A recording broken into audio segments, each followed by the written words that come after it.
Joining me today is Keenan. Keenan is author of Gap Selling. And before we get into it, Keenan, on an enterprise accounts, and our audience is account executives, account leaders, really the whole support team on enterprise accounts. And I'm not talking about just small and medium-sized accounts, but I'm talking about sort of the large account relationships, the one that drive oftentimes for companies, a significant amount of the revenue and volume. We're going to introduce these concepts that you promote around the gap.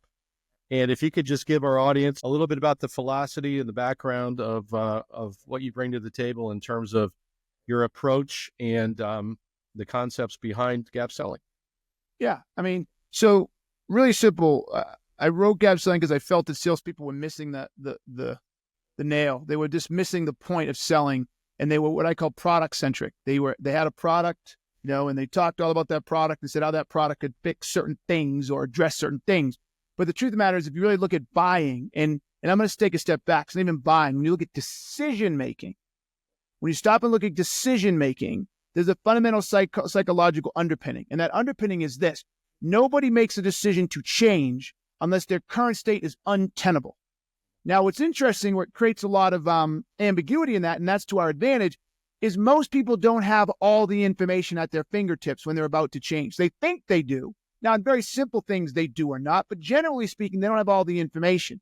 So the process of working with buyers or people who are looking at making a decision to change comes down to how well you can help them watch what I did here, help them assess their current state.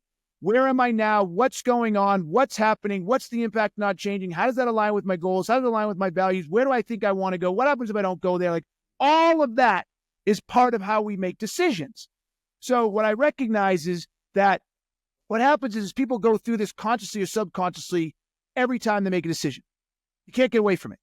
So if we're salespeople, our job isn't to get someone to buy a product.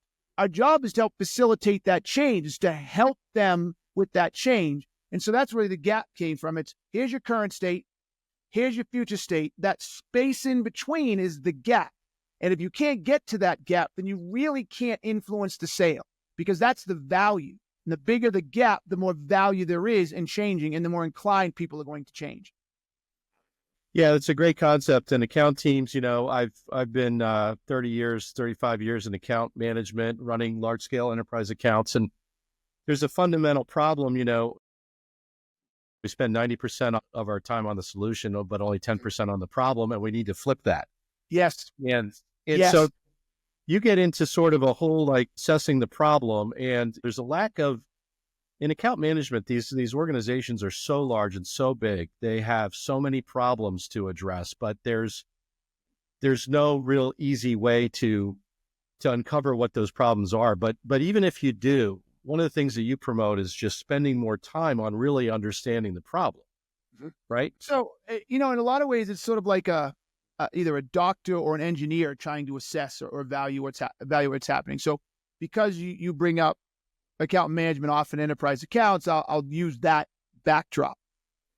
When you look at if you're an account manager and you're doing a good job at account management and you understand the products and services you sell and the problems they solve, you should be able to see them coming, right? So you being in there every day, you should see something that's happening inside the organization, whether it's a root cause or it's an actual problem or an impact. You should see what's going on.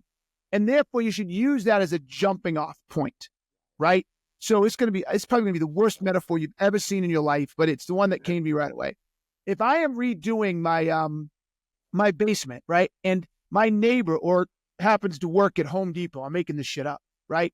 And they see me every hour or two getting out of my car, getting into my car, driving somewhere and coming back and doing that every couple of hours and doing it for a week or so, they recognize something's wrong, right? And so they go on and say, hey, man, what's going on? Like, I know you're doing your basement, but you're leaving every 15 or 20 or every hour or two. What's going on? And I'm like, and he goes, how are you getting anything done? I'm like, I know. Every time I go there, I forget something. See what I did right there? Every time I go, I come back, I forgot something. So I'm in the middle of the project and I forgot something. So notice what I described, observation. He observed something that I was doing that didn't make sense that he thought might be a problem. Well, good account managers should be able to do that as well. And the minute you get that, you go and approach that buyer and say, I noticed this. I noticed you're stopping the the manufacturing equipment. I noticed that you guys are running out of this. I noticed something going on. Could you take a few minutes to talk to me? What's happening? Now, in my dumb metaphor, I told him that I'm going off. So his next question should be, so man, that must be dragging this whole project on. I'm like, you have no idea. Then he might ask me, why are you redoing it? I got to sell the house. Or it's just so old that my kids won't use it anymore, or whatever. And it's like, oh, so you want to get it done by this time, or you want to accomplish this. Now I'm into the future state. This is very high level, but as I go through these questions, it becomes very clear and easy for this guy to say, well, Home Depot has a delivery service, or Home Depot has a project checklist. So every time you hit a project, it tells you all the things you need before you start that project. So now you don't have to forget things. If you said you're redoing the bathroom, it has a whole list of all the things you need. Do you think that might help you? Yes. Do you see what I did there? So that's the whole key, is I built this structure that helps you understand their current state and what information you're looking for, then translate that to the future state and what they want to accomplish. And once you've done that, it becomes painfully clear what the next step is. The whole point is to start the conversation around the acceptance of, yes, this is happening. The minute they say, yes, this is happening, now you start digging into, how long is it happening? What's the impact of it's happening? Why is it happening? Like, tell me about this, tell me about that. Well, I like your metaphor of a doctor, sort of, if you think about your account and the entire corporation first is like a single patient, and you're going around assessing sort of problems. What does a doctor do, right? They don't start prescribing the treatment, right away when they walk in the door, right? They're asking a lot of questions, trying to assess and understand it. But the account managers are in a unique position to sort of look at that account as a patient and one that they can address a lot of different problems with. So that's a good sort of mental state. So what about the concept of the fact that inside of one of these huge accounts, right, there's lots of, so just on an individual transaction, there can be many buyers, right? There's like 10 mini patients, there's the IT team, there's the procurement team, the finance team, the sponsoring, business unit. When you get into sort of framing the gap, the future state, do you modify it per buyer? How do you think about multiple buyers in the same sort of, decision-making process? Because some of these, 10 buyers, 20 buyers is not uncommon now when you're into, larger scale, sales opportunities inside of an account.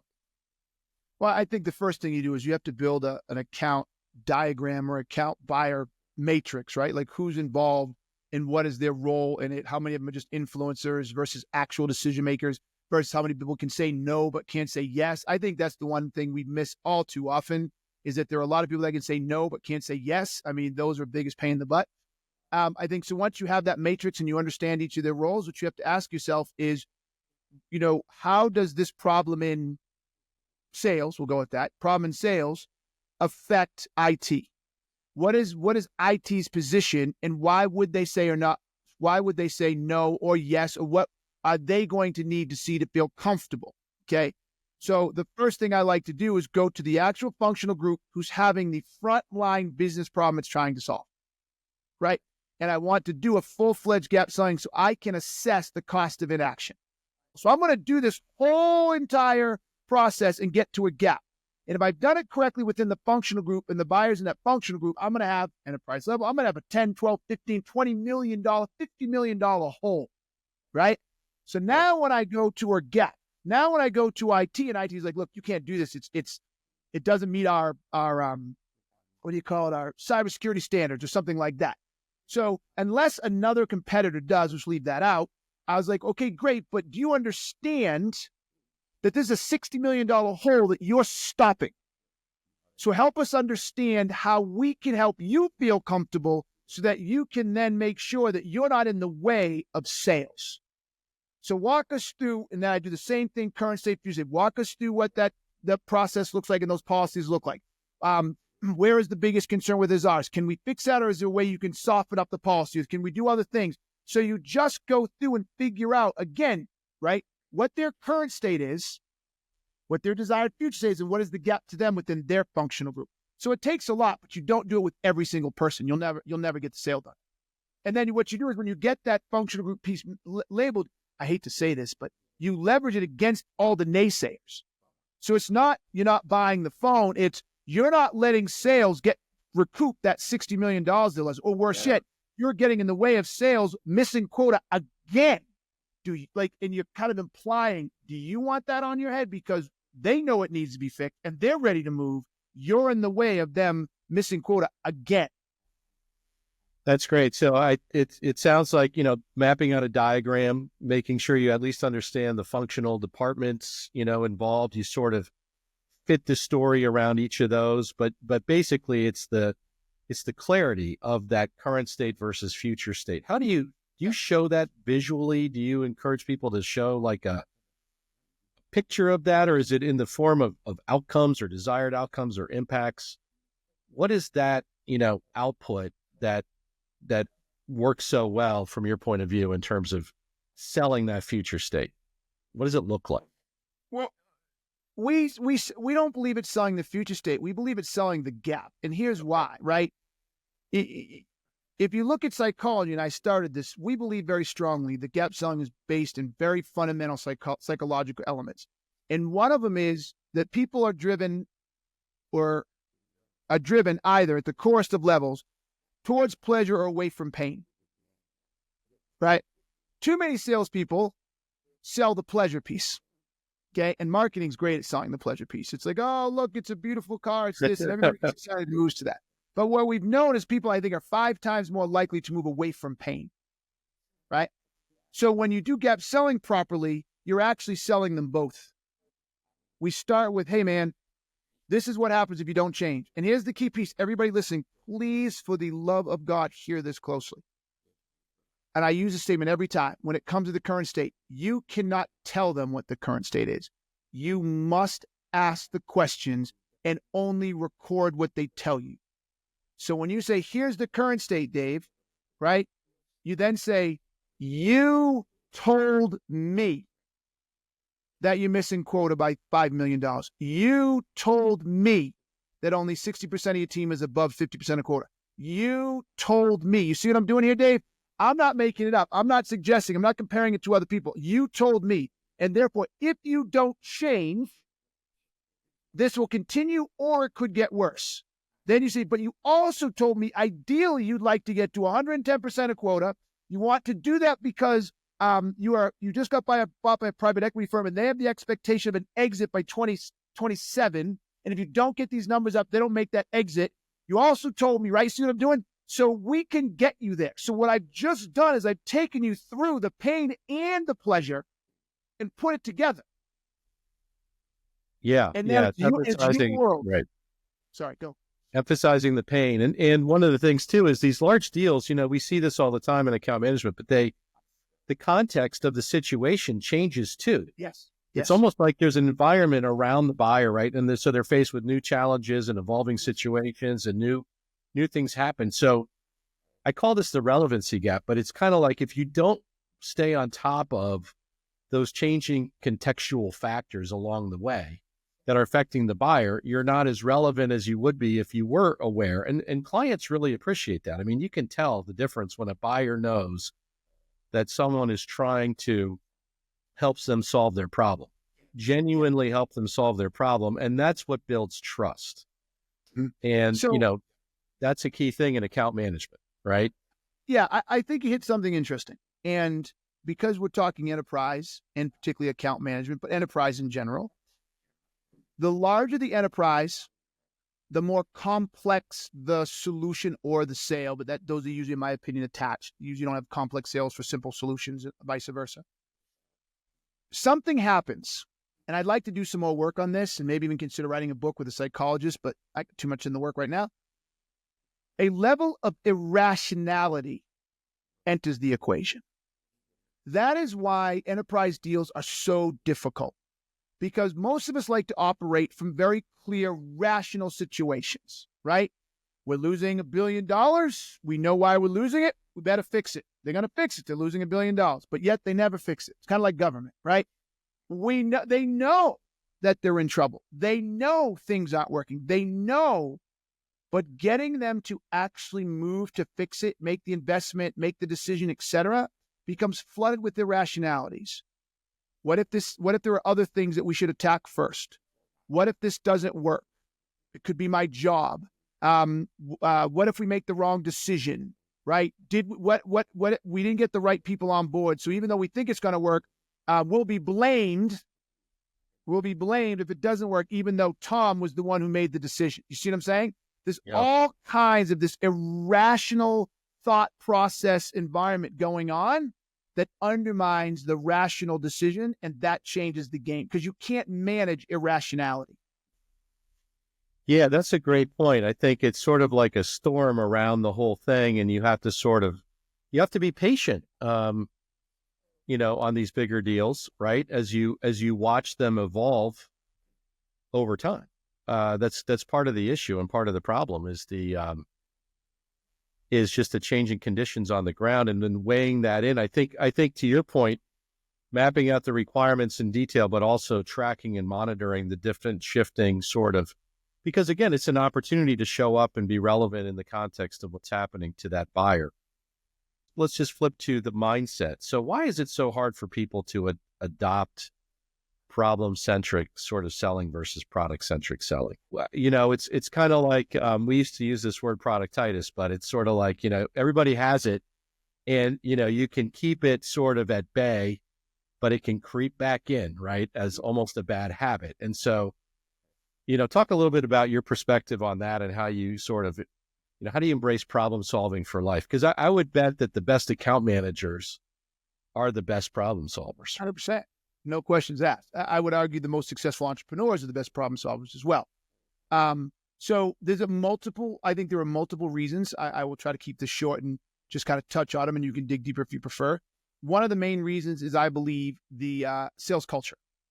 As much as the sales culture, collectively, the ecosystem runs around talking about selling product and sell the solution.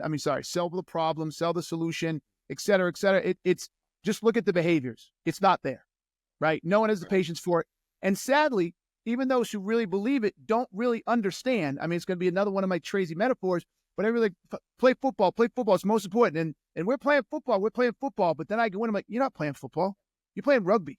Okay, yep, the ball looks similar, and you tackle each other, but you're not playing anything close to football, in spite of what you may think. Yeah. So I think the first two are, the environment doesn't allow for it because it takes patience, and everybody just wants sales yesterday and push.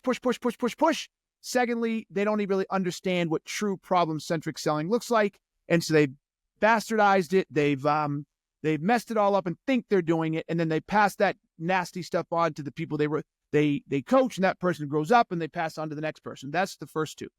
The other one, though, that I think is very important is it takes a level of critical thinking skills. It takes a level of intelligence. It takes a level of business acumen, etc., that a lot of people don't have and or are willing to develop. And sales organizations don't develop the business acumen. So I would challenge anybody listen to this, particularly at the enterprise level. I would challenge you, and I'll give you some free consulting hours just to prove it to me. Go look at your entire sales enablement process, from the onboarding to the training to product training, etc., and tell me how many hours are spent on training your team on the businesses that you sell to. Deep training on the business.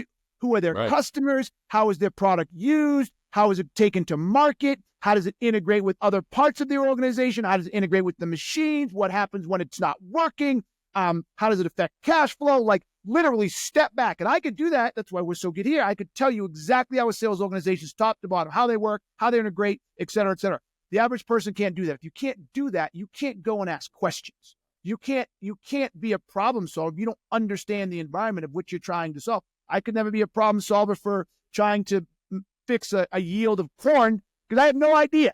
I have no idea how you plant corn to maximize yield, what the nitrate ratio needs to be in the soil. Like, I don't know any of that shit. So if I got to sell corn tomorrow, I'm going to be a farmer. I'm going to educate the hell out of myself.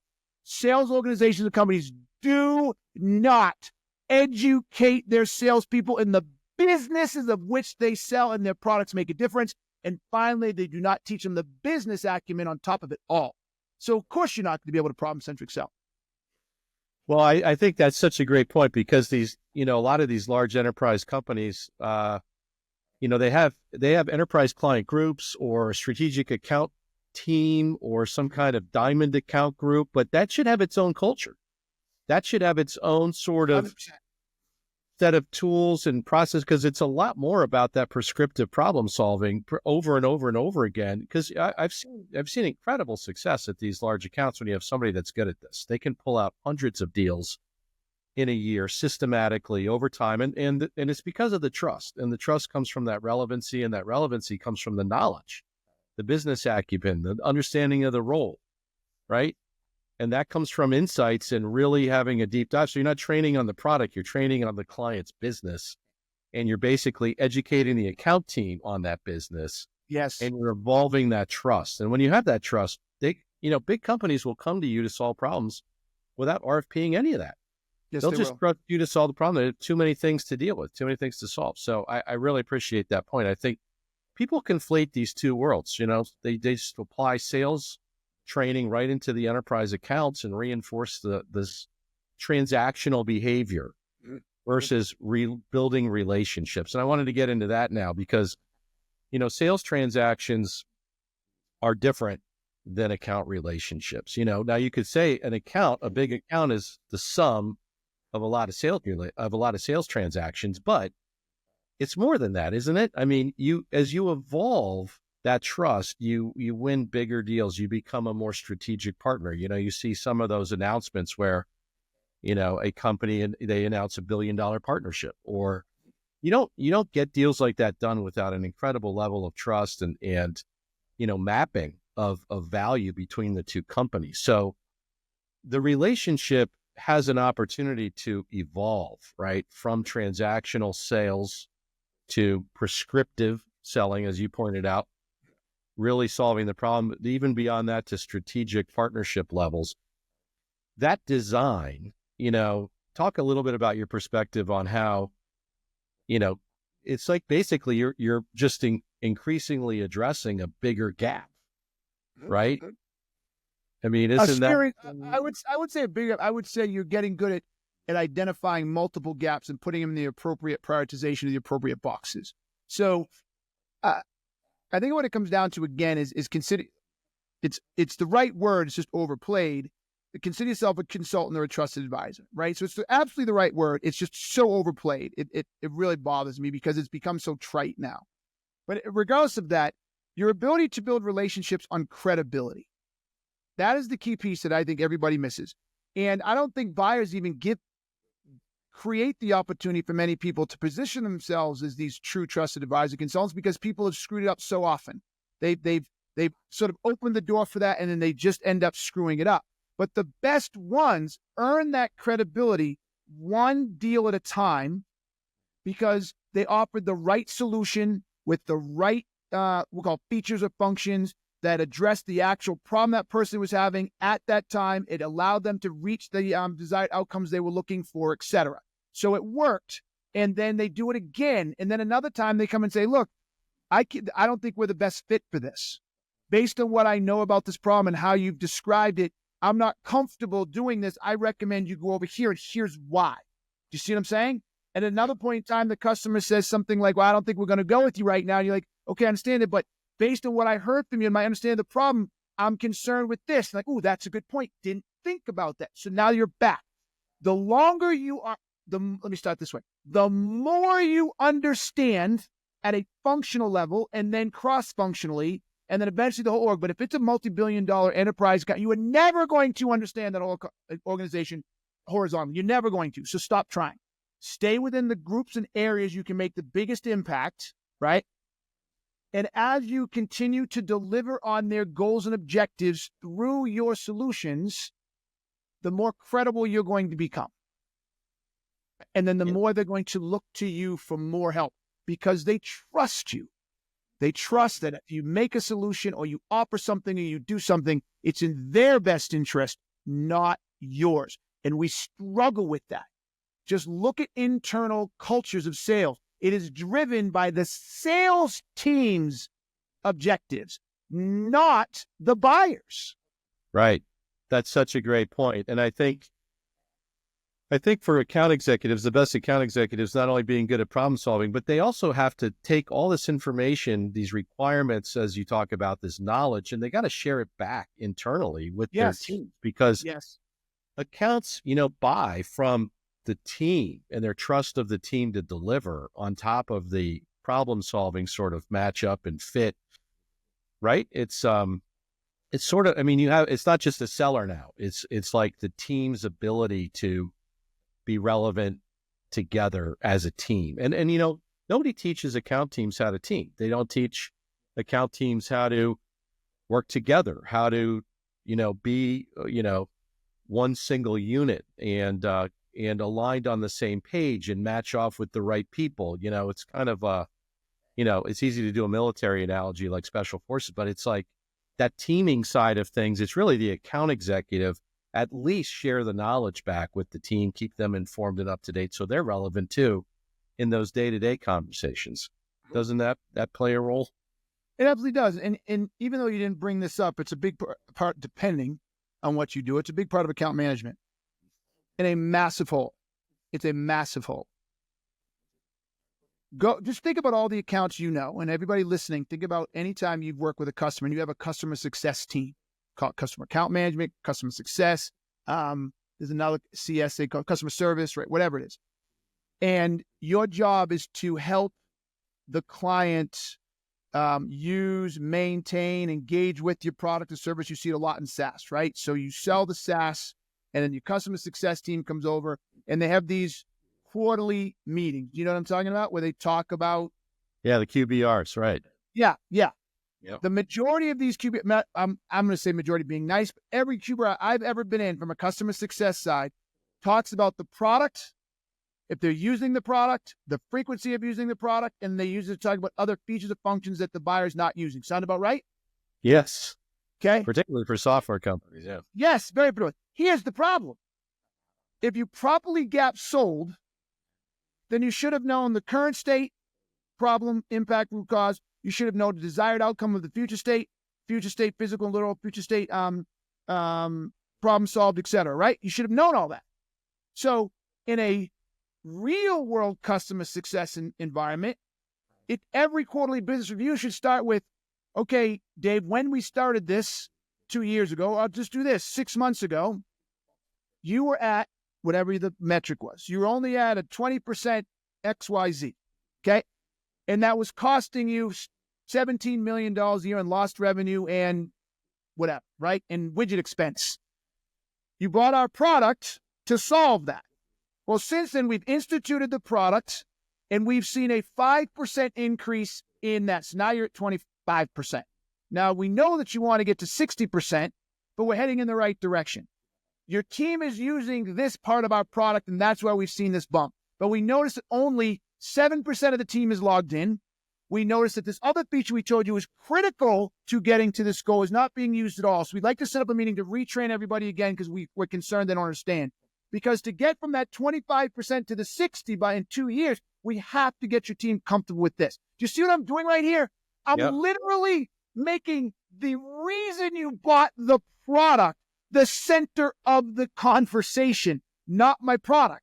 But what we do is we sell the product with product-centric selling, by the phone. Then we do support by, hey, you're not using the camera as much as you should. Oh, and you didn't download enough apps. And we're doing product-centric customer success. And then at the end of 2 years, when that customer did not reach their goals, someone picks up and says, we spent all this money on these guys and we only moved that needle 3%. What the frick happened? Yeah, that's the problem. That's the problem. Yeah. Well, I think inside of enterprise accounts, it really becomes the gap selling opportunity is so great because there's so many opportunities. And if you do it right, as you pointed out, you build a lot of different points you occupy a lot of different spots. We have this thing instead of white space, which is where did I not sell my product?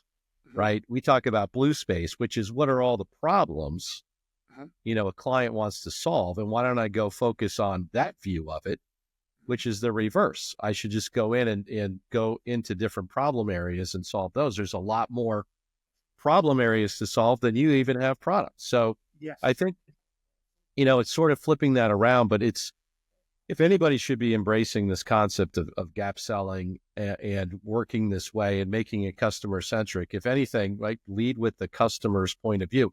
You're right. The QBRs are basically self-serving. They're Yes. they're almost for account, the inside management team to understand, how did our product serve this client, not what does the client need?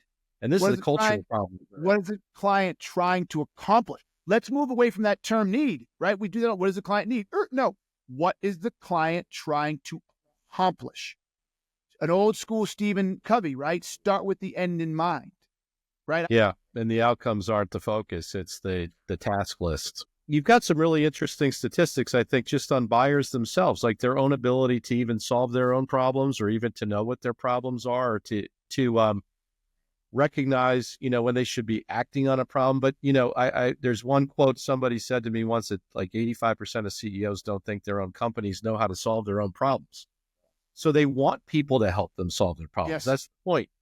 So they need people to come in and help them problem solve, and they're welcoming of that. Talk a little bit about some of your research there and statistics around. I don't have it in front of me, so I'll just try to do my best. So everybody go download it at salesgrowth.com or salesgrowth.com.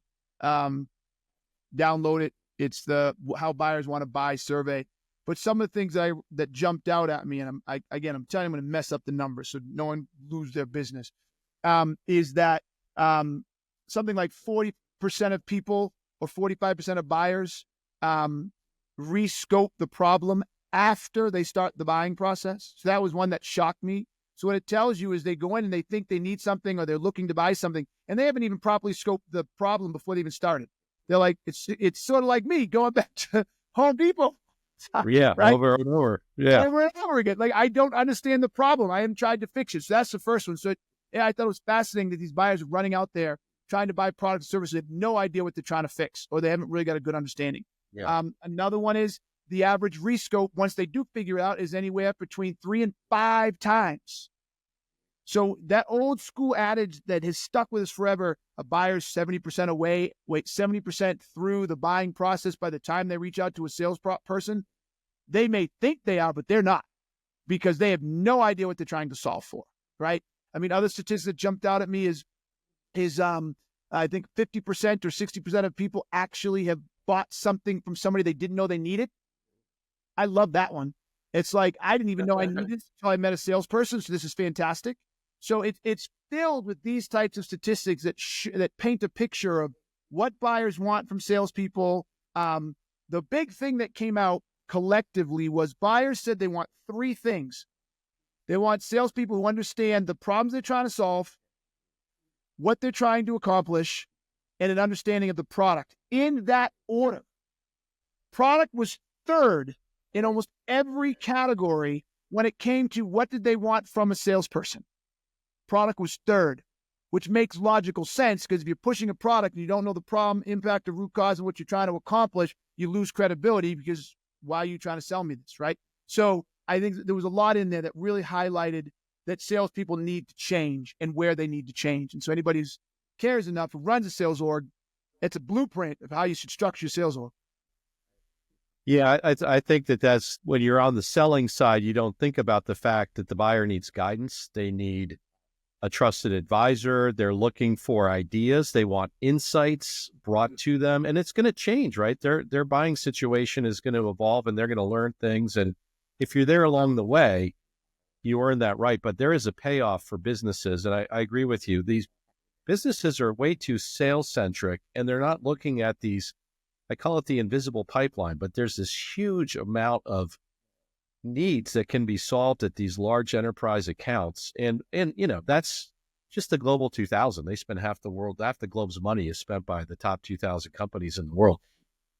There's so much problem solving opportunity there. But they don't look at it as they put the right machinery in place, and the right culture, as we talked about, to sort of mine that. But when it's done well, by, just somebody who's good at problem solving, somebody who's good at listening, somebody who's empathetic with the customer's need. Just basic. You don't have to try too hard. Yes. You just got to Yes. be there. You will be amazed at the results you can get. The repeat sales, the volume, the building, the trust. People start to. We even have quotes from research 20 years ago. That's, when I find a vendor that I trust to solve my problems, I don't even look anymore Yes. to other Yeah. vendors or other alternatives because I don't have time. So I know I can just go to them over and over again. So that's really what we're after in the enterprise account side. So wrapping up, Keenan, it's been great to talk about this on the enterprise side. What would be sort of, just top takeaways, that you would recommend to account teams, larger account teams, just from applying these concepts that you recommend in gap selling? Who's the advice for? The person who runs the entire sales organization, like the CRO, the individual who manages the account team? Who's the advice for? Well, maybe we break it into two buckets. One could be for organizational leaders like CROs. How should you think about a different type of approach inside of enterprise accounts? And the second is for account leaders, right? Who are leading their team, who are that lead trusted advisor to the client, who's expected to drive these large scale growth. From the CRO perspective, it's a pretty complicated answer. So I'm going to simply say this is you need to step back and take a good, solid look at your sales organization and ask yourself, where are you heavy and where are you weak across these three elements? The skills layer, which you're probably pretty decent at. You got an enablement team, you got the skills layer, but then how are you translating that skill layer into what we call the opportunity layer? What type of processes and methods are in place to watch the salesperson, guide the salesperson, coach the salesperson, help them build strategies around the account management element? What are those strategies based on? What methods are you using to build those strategies, et cetera? So again, you have to look at this from a process and a tool perspective, like in a framework perspective. What tools, process, and frameworks have I put in place that is going to improve the way my sales team connects with folks? What is the vernacular that's being used? What is the frameworks being used? What are the policies? What does all of that look like? And then finally, how does that translate into forecasting, which I won't bore us with? So I just don't believe CROs spend enough time truly understanding the framework, culture, and environment that they've built, right? I mean, I literally here's a perfect example. I'm not going to say the name, longer answer than you wanted, but this is probably a $350 million company. And the CRO looked me right in the eye and he said, we probably have thousands of opportunities sitting in our pipeline that are dead, that nobody's touched, that are actual opportunities. I'm like, and they're not just names, they're literally opportunities. And he had to build some process that will allow them to weed those out so they could figure out what the real opportunities were and what the shitty ones were. And all I could think about is, and you still have your job. And you still have your job. I don't care what you like. You do not understand. You have not built the right processes, methods, frameworks, structures to either prevent that from happening or fix it and get back on track, right? So that's a perfect example of what I'm talking about. Not enough CROs are close enough to their sales org to actually understand what works, what doesn't work, and know that's running effectively. On the other side, at the account management level, everything we said here, my advice is simply understand that customer better than anybody. The customer understands themselves. If you're running multiple teams, like, so if you're the account manager and you've got 6, 7, 8, 9, 12 people that work for you to manage that account, then I would manage every one of them to the same concept. And what if they're one's in HR and one's in IT or whatever, where are they functionally responsible? And it's their job to understand that function better than anybody else, including the customer itself. I would, again, back to establishing structures and frameworks. I would have meetings and I would have frameworks that required that my team can come back and report on what they've learned, what they know. I'd have repositories of data that allowed me and or them to be able to track who's running what's important, where's the organization going, where are they struggling, what problems have we seen, et cetera, and manage the whole thing from a data and a relationship perspective so I can always stay on top of it and so that the buyer always knows that my whole day is built as if I were an employee around maximizing their ability to meet their goals. Fantastic. Fantastic advice. Well, thanks, Keenan, for joining us. It's been great to talk about this week. But what would be a way for our audience to get a hold of you or access the content, the stats you talked about? So you can go to salesgrowth.com and you go to resources. We have a million of them, everything you could possibly imagine. You can follow me, Keenan, on LinkedIn. You can follow a company, Sales Growth Company, on LinkedIn. It's not too hard. Any one of those spots, you can find us.